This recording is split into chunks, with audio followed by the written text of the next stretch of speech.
Hello everyone and welcome to this video. In this video I'm going to show you a really cool Freyna build that I have made.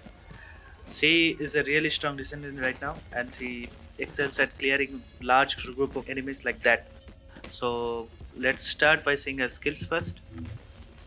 So let's start by talking about a passive. It's called Contagious Link. It says increases toxic skill power by the number of nearby enemies infected with poison. So more enemies you have poison on, the more damage it will do. Her first skill is called Venom Trauma. It's where she will fire a venom bullet at enemies and it will spread around to other enemies and it will damage to them. Her second skill is your defensive skill. If you're getting smacked by enemies at close range, you will activate this and it will spread enemy poison to enemies that are hitting you. Her third skill is Putrid Venom. It where you will throw a puddle at the ground and enemies that walk through it will take damage. Do as I say. And fourth skill is a You really want to cool be skill. good. She will whip out a new weapon that does poison damage. It has its own individual ammo count. It has 45 ammo and can't be reloaded. So once you're out. And it's a really good thing when you are really crunchy situation and you need sub bullets, but you are out of bullets, you can whip it out. So that is her basic kit. So now let's talk about her gear.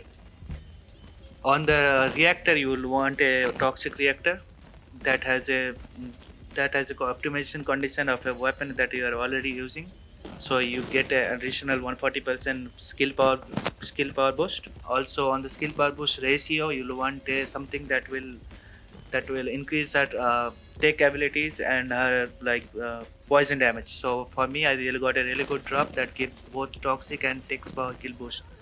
Also on the sub skill boost you can see I'm getting a skill critical rate damage boost of 30%, but the chill skill power boost ratio it's not really doing anything for me, but I'm just using it for the skill crit rate damage. Once I get a good one I'll replace it. Also you will want to build her around more HP and defense. I don't recommend you to building shields because shields are not that useful right now in the game. Maybe in the future with the new update they make shields more useful, maybe then we'll use shields instead of something else. But for now you will want to focus as much as you can to HP and defense. That's why on the auxiliary power I have a defense and max HP. On the sensor I have had a 2 max HP.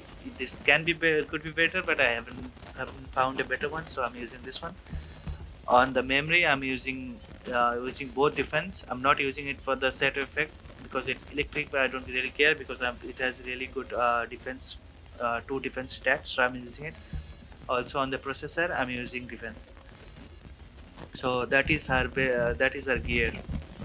Also now let's talk about the modules you wanna use. So here I'm using shock punch. It's not maxed out yet, but it gives 8 extra slots for the other modules.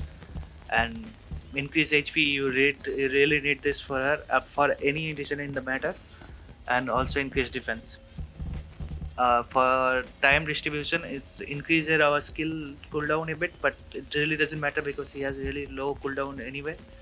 But it gives us more max HP, 52% max HP, so it's really good. It's not that expensive mod. You see it only goes of like 6 upgrade instead of the other ones that is way a bit more expensive. Also I'm using front lines that gives more crit damage and crit rate. It gives 49% critical hit damage. Also it's not maxed out yet. Also it gives critical hit rate of 21%. You can see my crit rate is 21% and crit damage is 49%. And if I remove it, see, and save it, it doesn't give any boost. So if you wanna use this, also as you saw, remember my reactor gives me 30% more crit damage. So this is really good for her. Skill extension, you get more duration on your abilities. So your first skill, your third and fourth, everything will be the duration will be increased, and your second skill also will be on you for much longer. And also toxic specialist, you do 70% most toxic damage to enemies. Also let me say that my Freyna is not maxed out yet and I don't have a catalyst installed on her yet. Once I have those, I will install 2 more mods that I'm going to show you right now. One is in skill inside. it gives a flat critical hit rate, so more crit chance on your abilities. It will when I have catalyst installed, I'll use this one. Also, I'm gonna use technician. So it gives skill power modifier. Increases your skill damage by a flat percentage. And these two mods I'm going to install in the future when I have Catalyst installed. And right now I'm only 31 level. Don't mind this, but this is really too. This is I will install this too in the later game. So that's all. That's how you build Freyna in the first Descendant. So let me know if my video has helped you, and leave a like, leave a comment, and don't forget to subscribe. I'll see you in the next one. Thanks.